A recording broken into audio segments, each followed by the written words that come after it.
Your Humanities Half Hour is brought to you by the Northern Marianas Humanities Council, navigating the human experience together.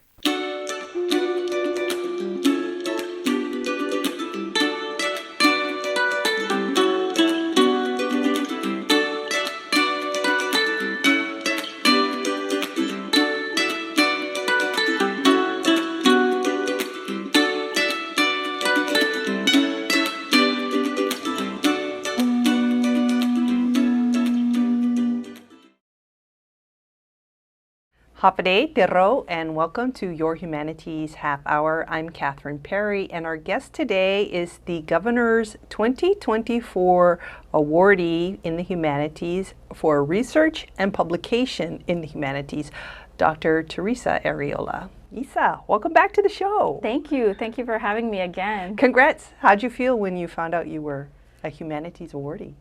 I was really honored. It was a big moment for me, so I really appreciate the fact that people thought the work that I was doing was worthy enough to be an awardee. You know, so you're a doctorate of philosophy in anthropology. I didn't know philosophy and anthropology went together, but how did you first get interested in this field?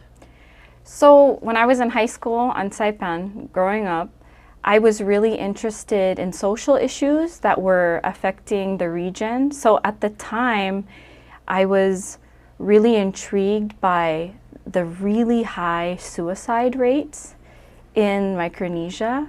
And so I thought, you know, I want to learn more about our people's role in the world, in the region, and kind of what social issues were impacting us and why those rates were so high.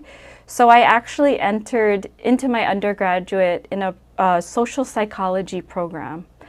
And then I quickly found out that it was actually anthropology that I wanted to be in because social psychology was much more individualized, and I was so interested in the kind of community perspectives and the cultural dimensions of social change throughout the region. So the first class I took about anthropology, I knew that's where I wanted to be. It also interested me because in anthropology, there's a long history of anthropologists studying Pacific Islanders and the way Pacific Islanders think. And so I wanted to be in those conversations and in that space. Who better to know how a Pacific Islander would think than a Pacific Islander? Exactly. But the sad part is most people who were studying Pacific Islanders were not Pacific Islanders. Right. Well, we're glad you're there now. In your write-up at the awards dinner, it mentioned also your work in indigenous rights, cultural preservation, community empowerment, which we are going to talk about in depth. But in general, high level, what are some of the things that you've been involved in and why? I'm really passionate about getting people to talk about issues that they think might be outside of their reach or their own knowledge. You know, things like that have big words, right? Like geopolitics, militarization, all of these big processes that sometimes people feel like they can't really engage with. But I want the community to understand that we all play a role in these conversations, especially today as our islands are being used for a lot of war preparation, right? Where is the Pacific Islander in that conversation? What do we bring to the table? It's not just others having a conversation about how strategic our islands might be, right? But also a question of how do we understand the way we're being talked about on a global stage? How do we understand how our histories are connected to today? And so the community empowerment part really boils down to me to say, you know, you can be involved in these conversations. Politics is already personal. It's already part of our lives, right? Whether we want to shy away from it or not, you can be a part of crafting these narratives and conversations that we're hearing about our islands. We're going to talk more about that in the second half of the show, but in your studies so far, what is your perspective on where Chamorros and Carolinians are as a people today in our own islands, in the nation, and in the world? I think we are in a position, in a somewhat tenuous position, so sometimes a difficult position, because we want to maintain our own sovereignty as Indigenous peoples. We want to protect our Indigenous rights, but we also are US citizens. So there's a constant kind of interplay between those two identities that I think sometimes, butt heads, and other times work out, But yeah, I think we're in a really unique place where, if you're of Northern Marianas descent, you have a lot of say and ownership over your land, which is a lot more say than some other Indigenous groups who lack that authority or that kind of sovereignty. And so it's an ongoing conversation that I think we're always having about, where do we fit into global politics, and how do we maintain, the sanctity, the sacredness of our land, our environment, and the ocean as these political conversations and actions are happening around us. So I think that's where I see us now. And it's a good position, actually, I think, to be in. I think there's a lot of productive ways that we can engage with these changes that we're seeing. So this is a bit of a hypothetical. In 100 years, an anthropologist looking back at the Chamorros and Carolinians of today, I know, you had no idea I was going to ask it, did you? It just came to my mind.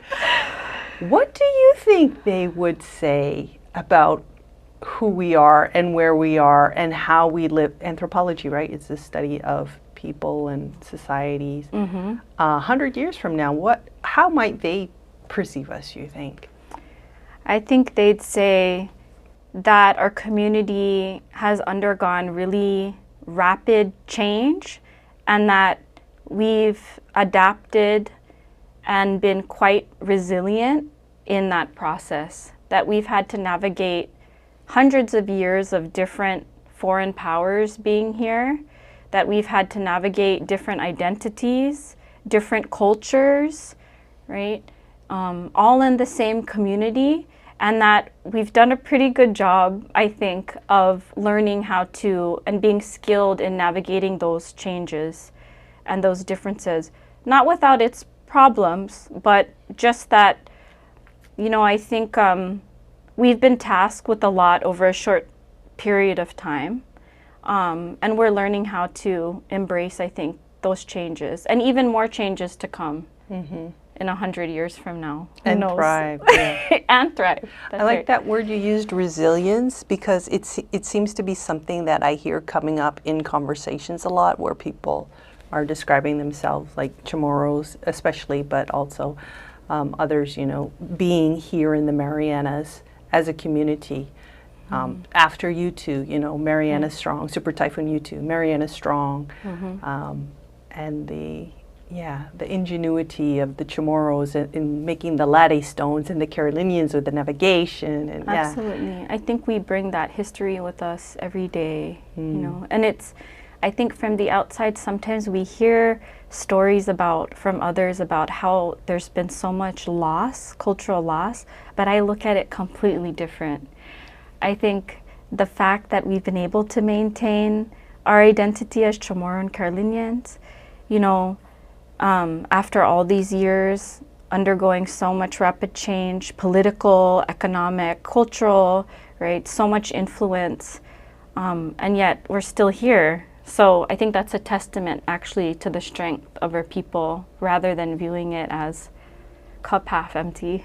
We're going to talk more about the strength of the people and how you feel we can, I don't want to say leverage, but express that in these opportunities for engagement on important topics. Get to that after this break. Looking for resources about Marianas history, culture, and more? Well, check out the Northern Marianas Humanities Council's collection. Our extensive video, audio, and photographic library can be found on YouTube, Facebook, and Instagram at 670 Humanities. or check out the written resources on our website at nmhcouncil.org. And for those who prefer a good book, we also have a selection of local publications for purchase. So, dive in, explore, and share your comments as we navigate the human experience together.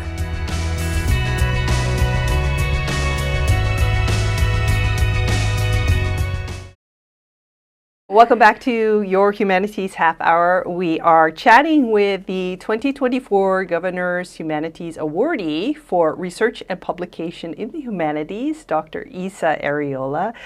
Isa, we kind of touched on this in the first half, but your focus right now seems to be related to, as you mentioned before, indigenous rights, community engagement, and particularly militarization in our area. Give us, and you're attacking this, it seems like, from many different angles. Yeah. Can you give us a big picture idea of what it is that's on your mind right now? Yes. So, right now, you're seeing a lot of conversation about political posturing in the region, right? And so, in particular, my research focuses on militarization, which is basically the process by which a society organizes for war or prepares for war. So I'm really interested in the way, for example, how the build-up or other military plans impact indigenous rights and the environment, because that's such an important component of the kind of consequences of a build-up and more of a military presence. So that's really what I'm looking at right now.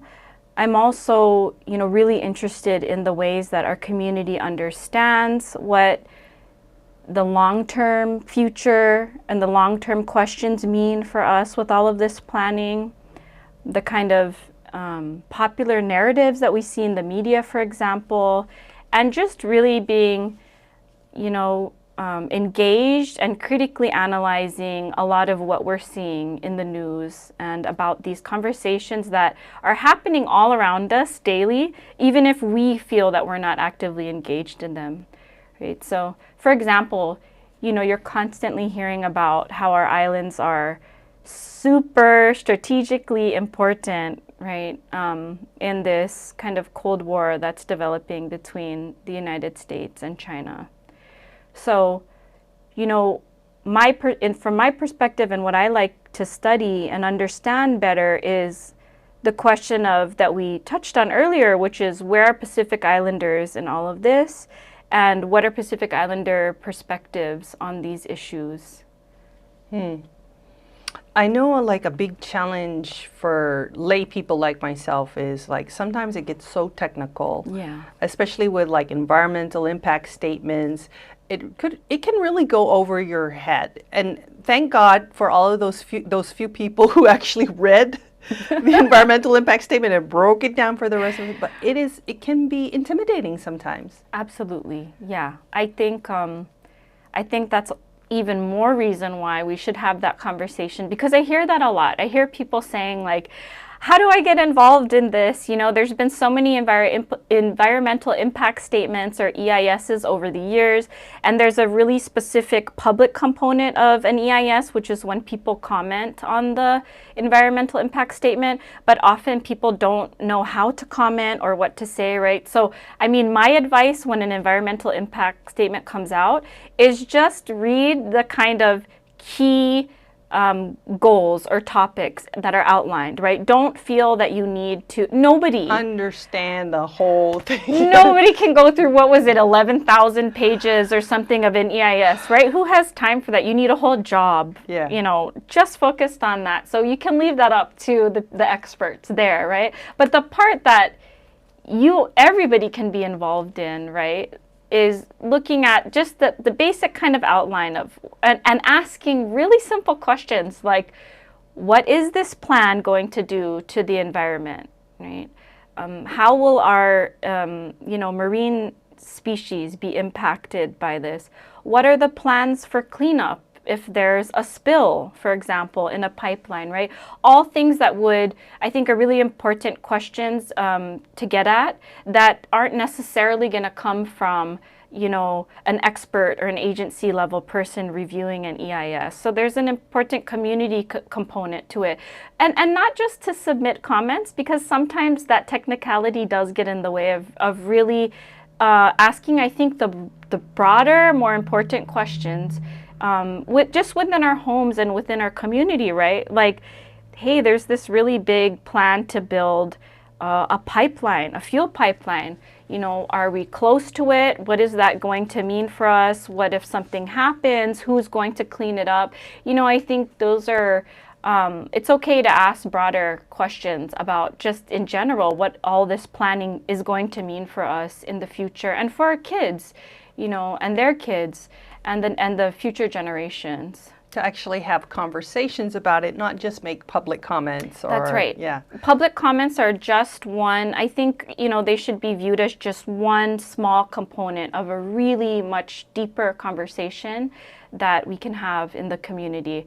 They're still important because environmental impact statements outline the changes that you're going to be experiencing around you, but it's just hard to relate to sometimes. So sometimes it's you know, a more productive conversation is just sitting down with your aunties or your cousins, right, and talking about, hey, how are we what can we do about these plans, and how can we understand how they're going to, you know, shift our everyday life. Yeah, and they're big questions. So it's the more the merrier. The more people involved in the conversation, the better.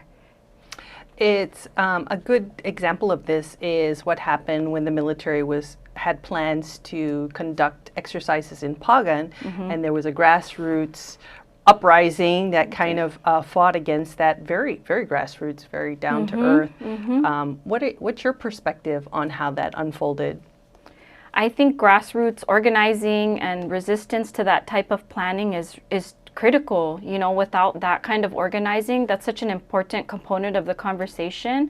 And I think we can be involved in these conversations in so many different ways, right? There's academics that talk about this. You don't have to be involved in that at all. You can be part of a grassroots organization that says, hey, is this really going to be good for us? Are we going to be able to go back, you know, to Pagan, for example?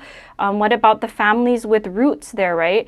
And I very much have been, you know, influenced and so motivated and inspired by the late Sinta Kaipat, you know, who was such an important role model in my kind of journey along the way in understanding these issues. But I see grassroots organizing as sometimes the only way of going about it when you feel, especially when you feel left out of the conversation.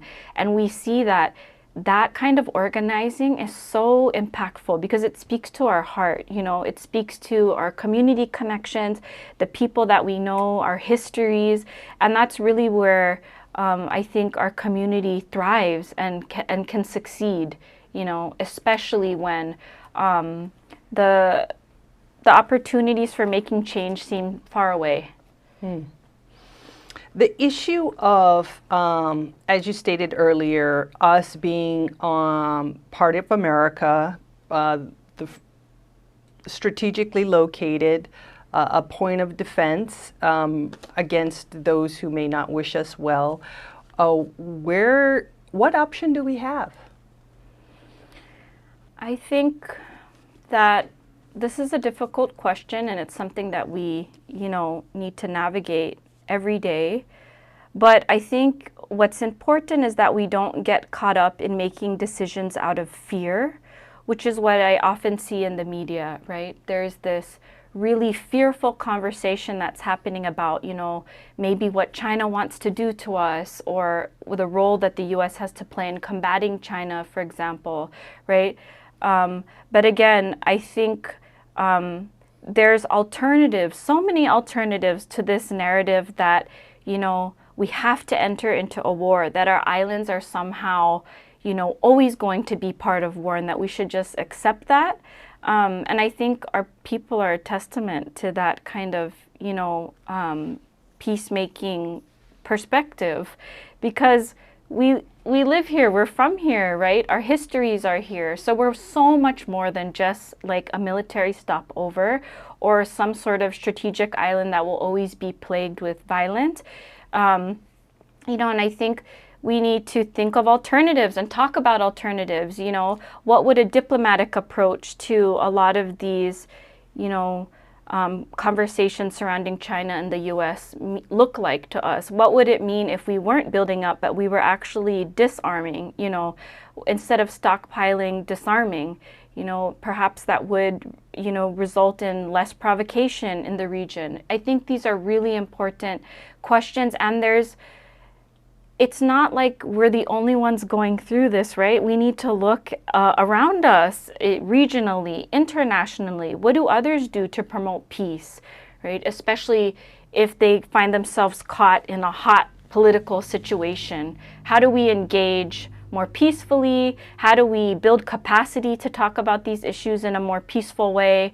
Less fear, less guided by fear than being empowered to talk about our own sovereignty as Indigenous peoples and the importance of the land for us here.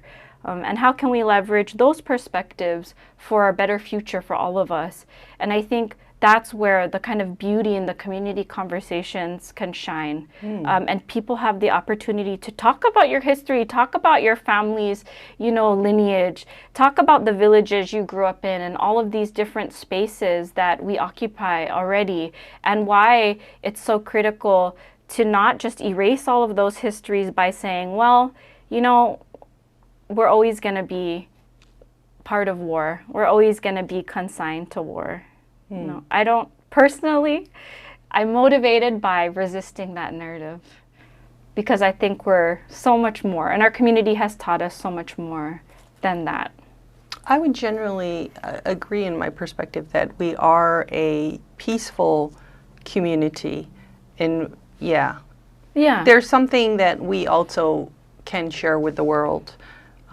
Whether or not it could actually result in anything is one thing, but we definitely have beautiful and unique things about our culture as 20 plus ethnicities living in the Marianas, even how we get along. It's a model. It is a model. I think we should be proud. We can definitely be proud. Yeah.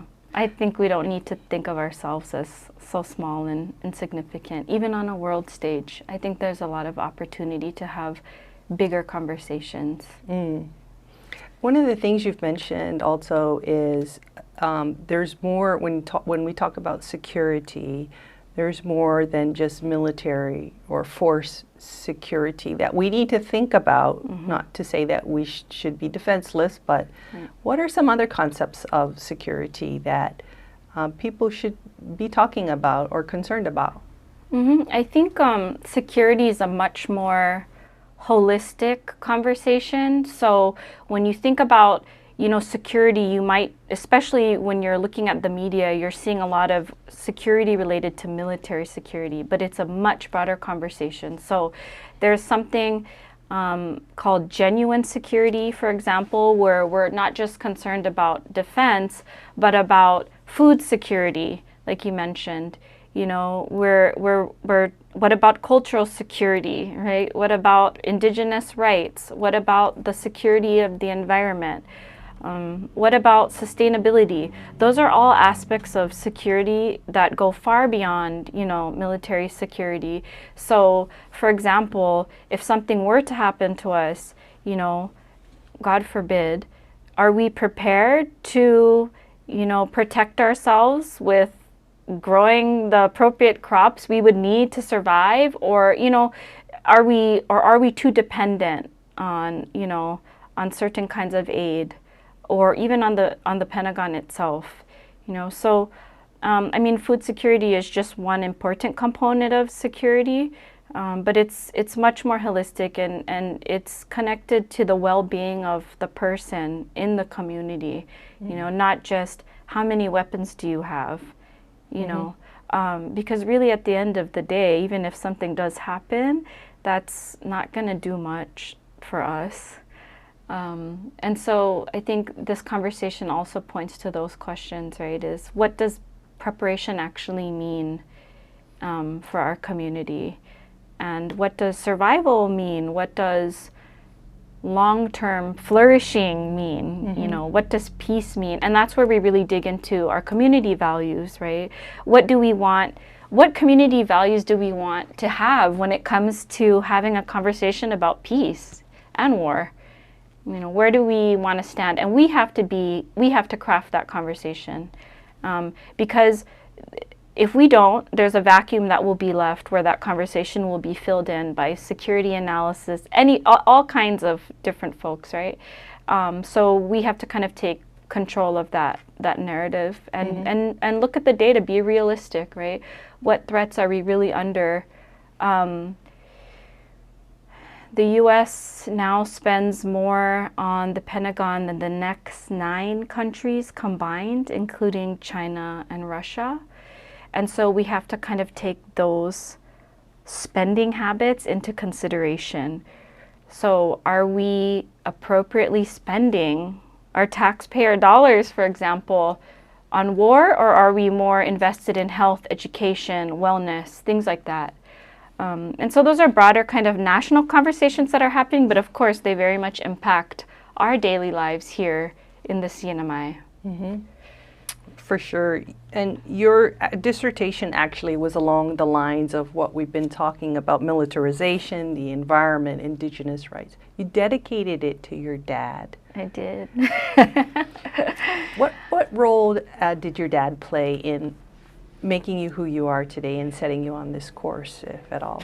Thank you for asking that question. That's a really wonderful question, because of course without my family and without my dad in particular supporting me along my journey and writing the dissertation and all of the hours, and after having kids helping me out, he was so important to that, and also helped me understand that, you know, at the end of the day we can have all of these conversations as much as we want, but are we good to each other? You know, in our daily lives, are we trying to promote peace with one another just in our daily lives? And so it's making me tear up. But my dad was a person that just was genuinely happy and really loved to promote peace, peaceful relations, just daily peaceful relations, right? And so for me, that stuck with me, because I thought, geez, all of these high-level conversations happening about so much violence in the world, and yet we can, you know, we're taught by our elders and by our parents that, you know, you can make a peaceful difference just in, you know, the day-to-day in your own community. And that's huge. That's a really big impact. That's where it starts. That's where it starts. Yeah. So, Ned Arriola. Yes. Any final thoughts before we go today? Well, I just want to express my gratitude. I'm still crying. My gratitude and thanks for having me here. And I think so highly, and I'm so lucky and blessed to be part of this community. And I think that, you know, I always want to encourage people to believe in what we have, the amazing and really so abundant, you know, community that we're a part of, and to never be afraid to kind of speak about those things, you know, because it can provide a lot of guidance for your own children and for future generations, and don't be afraid. Well, I'm excited for not only what you've accomplished to date that earned you this award, but also for what's ahead for you. So thank you. Best of luck with everything. Thank you so much. Our guest today has been Dr. Teresa Arriola. She is the 2024 Governor's Humanities Awardee for Research and Publications in the Humanities. This has been your Humanities Half Hour. I'm Catherine Perry.